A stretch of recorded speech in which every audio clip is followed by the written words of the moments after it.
నమస్తే welcome to news 360 updates చూద్దాం. ఒక విఆర్ఓ తన మాట వినలేదని 23,000 మంది రెవెన్యూ ఉద్యోగులను నడి రోడ్డుపై కేసీఆర్ పడేశాడని మంత్రి పొంగులేటి శ్రీనివాసరెడ్డి ఆక్షేపించారు. 2020లో ధరణి వచ్చిన తర్వాత ఎప్పుడైనా అవగాహన సదస్సు పెట్టారా అని ప్రశ్నించారు. ఒకవేళ సదస్సు పెట్టి ఉంటే ధరణితో ఇబ్బంది పడ్డ ప్రజలు బీఆర్ఎస్ను గ్రామాల్లో పడుకునేవారన్నారు. ఇందిరమ్మ పేరు చెప్తేనే మిగతా వాళ్ళ గుండెల్లో రైళ్లు పరిగెడతాయని, అందుకే ఆమె పేరు పదే పదే ప్రస్తావిస్తున్నారని చెప్పారు.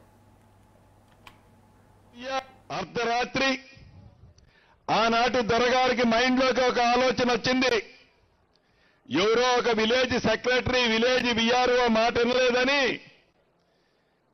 వారు చెప్పిన వారికి ఆ భూమి బదలాయించలేదని వారికి అర్ధరాత్రి వారి మనసులో తోచింది ఏదైతే ఉందో దాన్ని దృష్టిలో పెట్టుకొని సుమారు 23,000 మంది విఆర్ఓ వ్యవస్థని అర్ధరాత్రి రద్దు చేసి నడి రోడ్డు మీద ఆనాడు ఆ దొరవారు పడేశాడు.